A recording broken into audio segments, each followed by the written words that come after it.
Shedeur Sanders to ruin Patriots' plans of helping Drake May as New England team ice Travis Hunter. On a cloudy afternoon in Foxborough last month, Mike Vrabel stood at the podium, sleeves rolled, voice steady, but his message carried weight.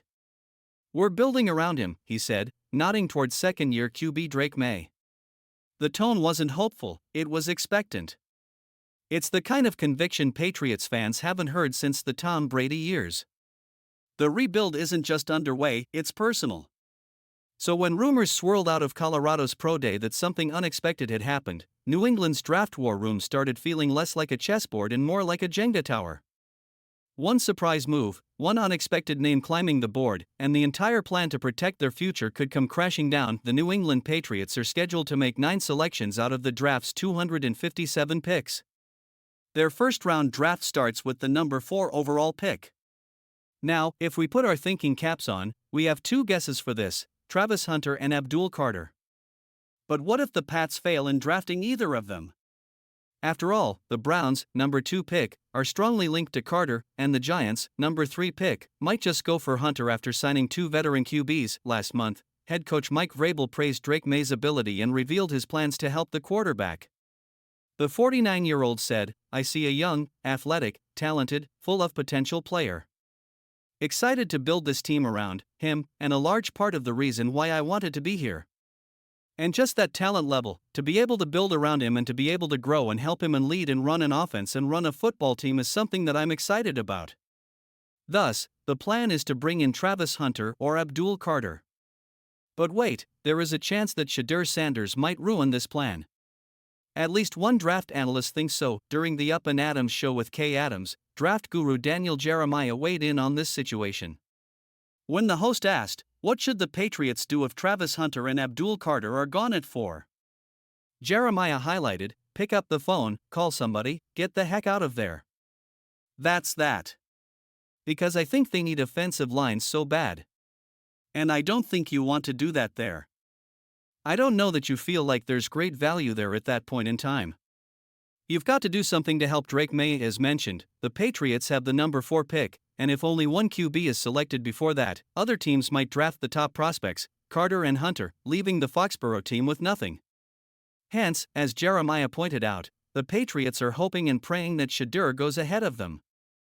And then we have 2 quarterbacks gone and they're guaranteed to get somebody there, and even at that point in time, okay, maybe this isn't an offensive player in Abdul Carter, but he's such a dynamic player and such a value that you have no problem turning in that card. So, if we only have one quarterback go and if the top 2 players in the draft for me, which are Abdul Carter and Travis Hunter, are gone, man, the Patriots, they're going to elicit some moans with whoever they take because somebody is going to have a problem with saying it's a reach.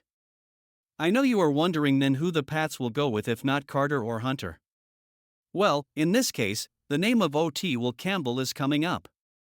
He can help protect second-year quarterback Drake May, as he is a safe and steady player who is still improving, as per Jeremiah. If, by some stroke of luck, the Patriots have both their priority options, they might go with the Colorado star. The Patriots are hoping to pair Drake May with Travis Hunter. Colorado's pro day just flipped the script.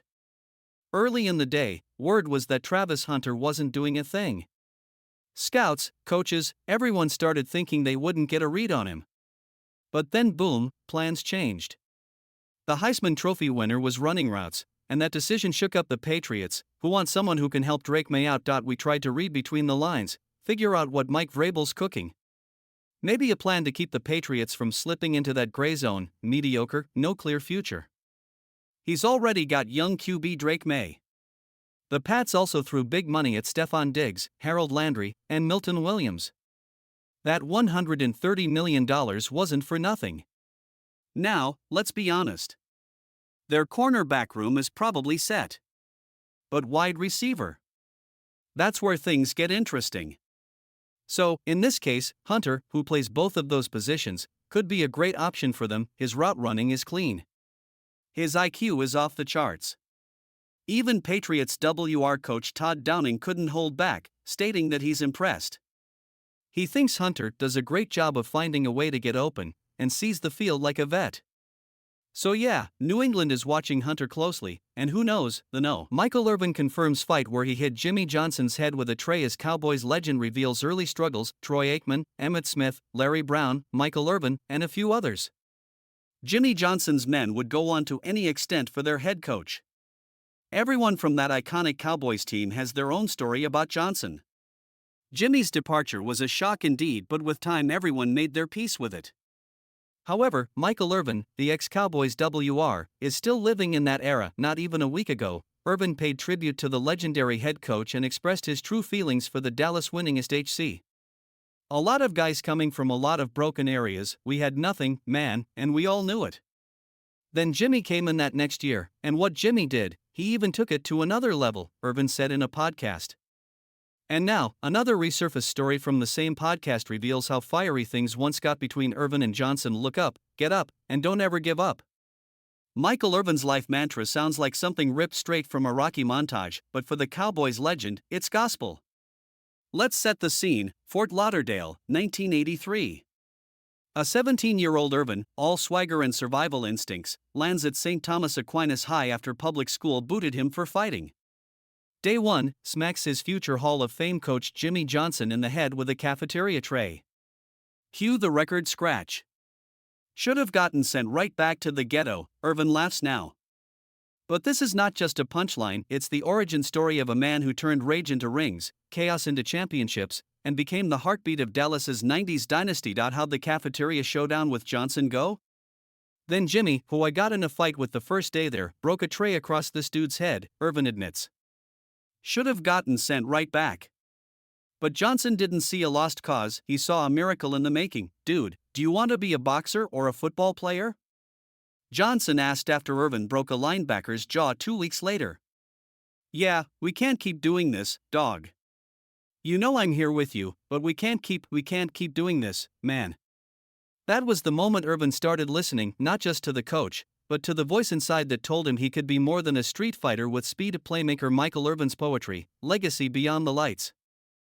Before the 750 receptions, 11,904 yards, and 3 Super Bowl rings, Irvin was the 15th of 17 children trying to survive. Kicked out of Piper High, St. Thomas Aquinas became his sanctuary. What I call the miracles on my journey, the George Smith, the guy that came in, he literally got me off the streets of Fort Lauderdale to bring me to St. Thomas when I got kicked out of high school. Irvin shares, it wasn't just Smith.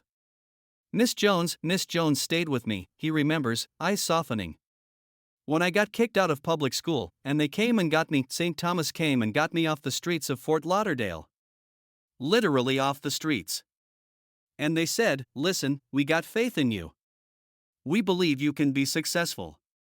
We know your family situation. Then came the promise, all we're asking is that you let us undergird you. Let us help you. Let us try to help your family. And when you make it, we just say, don't forget us. When you make it, like we know you could. Spoiler, he didn't forget. Irvin's career wasn't just stats, it was art. The 93 Super Bowl? 6 catches, 114 yards, 2 touchdowns in 18 seconds. 3rd and 9, 2 minutes left, that's what I trained for, he once said. But the bigger plays came off-field, weathering his father's death, a career-ending injury in '99, and personal storms that might have broken a lesser man. Still, he rose. Again and again. I call all of those guys, man, the miracles on my journey, Irvin says. No way am I sitting here without them. Today, he's not just a Hall of Famer, he's a living, breathing testimony to redemption. You tell everyone that ever doubted, look up, get up. And when do you do that? You might just see the kid who turned cafeteria chaos into Cowboys greatness, tray and all. Share this.